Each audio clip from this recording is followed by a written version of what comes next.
ముందు బటన్ వేస్తారు, ఆ తర్వాత డైయింగ్ చేస్తారు. అటెనక దాన్ని మళ్ళీ ఎండబెట్టి మొత్తం మంచిగా సాఫ్ సఫాయి చేసి ఆఖరికి మొత్తానికి మార్కెట్లో అమ్ముతారు. అయితే ఒక దగ్గర మొత్తం డైయింగ్ చేసేటప్పుడు ఒక పెద్ద బాండీలా నీలం రంగు పోసిపెట్టిరట. ఆయనకి నక్క పోకుండా జారెన్ల పడ్డది. పడి లేచి చూసుకునే వరకు మొత్తం నీలం రంగు అంటింది.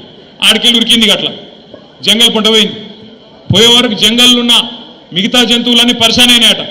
ఇదేమో కొత్తగా ఉంది, ఏదో నీలం రంగు విచిత్రంగా ఉందని చెప్పి భయపడడం మొదలుపెట్టినాయట. నక్క కూడా అబ్బాయి ఇదేదో మంచిగున్నదని చెప్పి నక్క కూడా చెప్పిందట వాడికి, నన్ను దేవుడు పంపిండు, పైకి వెళ్ళి పంపిండు, ప్రత్యేకంగా పంపిండు, అందుకే నేను ఇట్లున్నా, మీకు ఏం కావాలంటే అది నేను చేస్తా, మీరు అందరూ కూడా రేపటి నుంచి నా నాయకత్వాన్ని ఆమోదించండి, నన్ను రాజును చేయండి అన్నారట. అంటే వీళ్ళందరూ కూడా కరెక్టే, పాపం దేవుడు పంపిండు కదా అని చెప్పి ఆ నక్కను తీసుకుపోయి సింహాసనం మీద కూర్చోబెట్టిరు. ఇక నక్క సంవత్సరం అయిపోయింది, 15 నెలలు అయిపోయింది, రోజు మొరుగుడు ఒరుడు రోజు ఒకటే.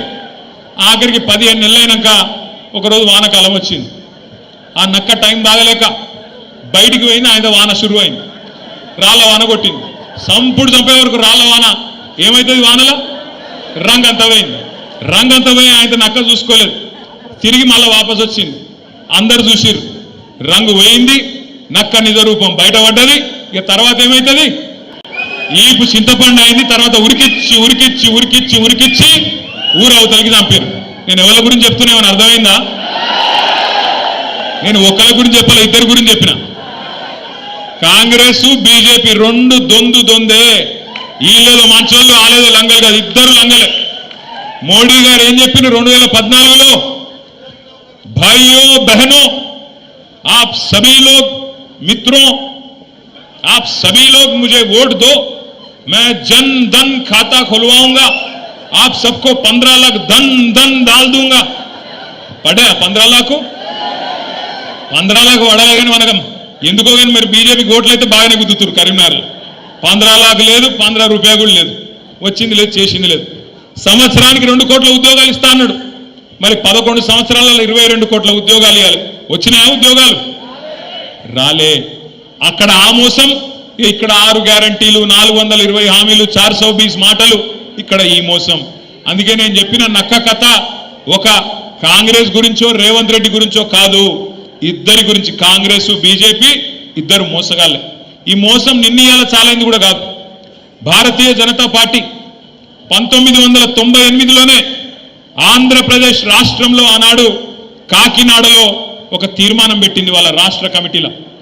ఒక్క ఓటు వేయండి బీజేపీకి, 2 రాష్ట్రాలు ఇస్తాం, ఒక ఓటు 2 రాష్ట్రాలు అని చెప్పి 1998లోనే కాకినాడలో తీర్మానం చేసింది. మరి ఇచ్చిండ్రా తెలంగాణ 98 తర్వాత? ఇచ్చిర్రా అయింది? ఇయ్యలే. కాకినాడ తీర్మానం కాకెత్తుకపోయింది. బీజేపీ ఆ రోజు మోసం చేసింది. ఇక కాంగ్రెస్ మోసం అయితే చెప్పే అవసరమే లేదు. మొదటి నుంచి మోసం చేసుకుంటూ వచ్చిన పార్టీ తెలంగాణకు కాంగ్రెస్ పార్టీ. మనందరం గుర్తుపెట్టుకోవాల్సింది ఒకటి, ఇవాళ మనం ఉన్న ఒక ప్రత్యేకమైన పరిస్థితుల్లో 24 ఏళ్ళ నుండి 25వ సంవత్సరంలో అడుగు పెడుతున్న ఈ సందర్భంలో రాష్ట్రంలో ఏ మూలకి పోయినా, ఏ ఊరికి పోయినా, ఏ గల్లికి పోయినా, ఏ మనిషిని ఇట్లా కదిపినా ఒక్కటే మాట వినబడుతున్నది. పోయి ఒక రైతును అడగండి, ఏ ఊళ్ళోనైనా సరే, అది మా గంభీరావుపేట మండలం నర్మాల కావచ్చు, లేదా ఇక్కడ ఎల్కతుర్తి దాకా కావచ్చు, లేదా అక్కడ పోతే మంతినిలో కాటారం దాకా కావచ్చు, ఇంకొకడ కావచ్చు, ఎక్కడ పోయి ఏ రైతును ఒక్కసారి ఇట్లా ఒక్క మాట మాట్లాడిచ్చినా గుడ్లకి వెళ్ళి నీళ్ళు వస్తున్నాయి. బాధ మామూలు బాధ వ్యక్తం చేస్తలేరు. ఏం చెప్తున్నారు? కేసీఆర్ ఉన్నప్పుడే బాగుండే అన్నా, కేసీఆర్ ఉన్నప్పుడే మంచిగుండే, అన్యాయం అయిపోయింది, బతుకు ఆగమైపోయిందని చెప్పి మాట్లాడుతున్నారు. నేను చెప్పేది కరెక్టేనా కాదా? ఒక్క రైతు కాదు, ఎక్కడికక్కడ రాష్ట్ర వ్యాప్తంగా పంటలు ఎండిపోతుంటే, రైతు బంధు పడక బాధ అవుతుంటే, రుణమాఫీ కాక బ్యాంకుల చుట్టూ చెప్పులు అరిగేటట్టు తిరుగుతుంటే రైతులకు ఇవాళ ఎవరు గుర్తొస్తున్నారు? కేసీఆర్ గుర్తొస్తున్నాడు. కేసీఆర్ గారు కూడా చెప్పిండు.